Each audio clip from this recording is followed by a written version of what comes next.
Yo, what's going on YouTube? Thanks for tuning in. In this video, I decided to do a display on the new Avengers versus, well, the rest of the new Avengers.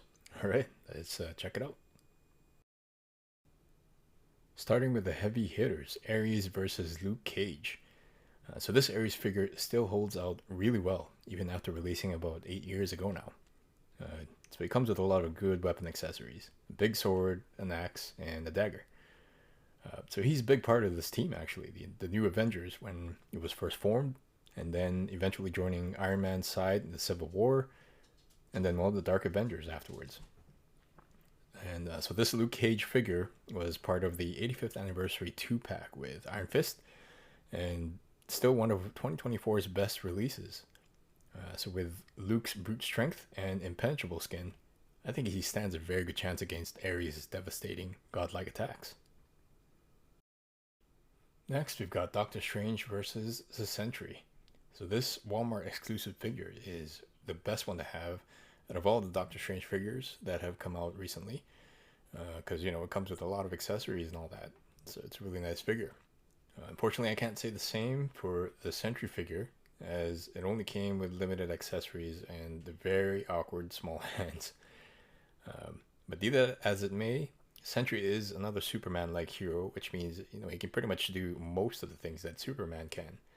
So he can just easily fly Doctor Strange to the sun, throw him in there, call it a day. But Doctor Strange has access to mystic arts and can bring him toe to toe with the Sentry, because the Sentry's main weakness is his mental state. So Doctor Strange can just pretty much concoct some sort of mind spell on Sentry, mess him up, take him down. Now, the next matchup is Iron Fist versus Wonder Man. Now, this Iron Fist is, in my opinion, one of the best releases of 2024, and is the other half of the 2-pack 85th anniversary of Luke Cage. Now, this comes with a lot of alternate hands and accessories, and a very cool alternate head. Now, unfortunately, I can't say the same for the Wonder Man. It's as limited as the Sentry was, only coming with 2 sets of hands, a useless jet propeller effect, for his rocket belt thing, and very limited articulation. So he's got no ab crunch, no butterfly joints. Yeah, it kind of sucks, but it is what it is.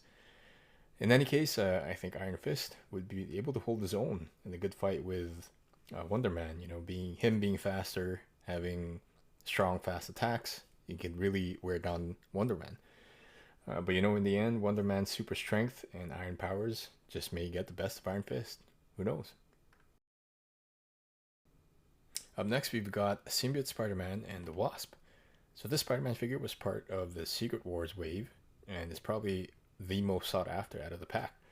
So he does come with a lot of hand options, alternative ones, and really good articulations. And this Wasp figure is about 9 years old now, and it still looks pretty good to this date, having her modern outfit as well. I know female figures back then didn't have as good as articulation as the most recent ones that have come out, which is unfortunate, because she is a flying character. It'd be nice to see her in the modern female body mold. But yeah, this is a matchup of agility and speed. So it's the battle of the insects, Wasp versus Spider. Right, so Wasp can pretty much transition in her size, swiftly flying through and countering Spider-Man's attacks with their powerful stinger blasters. But in the end, Spider-Man would still have the edge, in my opinion, due to his spider sense, reflexes, and agility, not to mention his super strength. This one's a classic matchup between close friends, the Black Widow versus Ronin, aka Hawkeye, but it was actually Maya Lopez, aka Echo, before Hawkeye took it over. In any case, you already know about this Black Widow figure. She's now the staple female body mold of Marvel Legends female action figures. Unfortunately, there was not a comic book Ronin release since I think the 2-pack with Elektra, like back in 2012 or something like that. So you have yet to see that. But this one's close enough, and I actually modded this one so he has better use of his shurikens and giving him more mobile articulations. So they both do not have superpowers, but are extremely versed in hand-to-hand combat and weapons training in their own elements. And yeah, it's very hard pressed to see who wins this matchup. This one's yet another close friends matchup, Spider-Woman versus Captain Marvel. So they fought together as teammates for so long that they pretty much consider each other as closest friends until all the events that have unfolded. So this Spider-Woman is the King's Crawl 2-pack, which is well pretty much the same as the previous release. I think the only difference is that she now comes with cool zapping hands.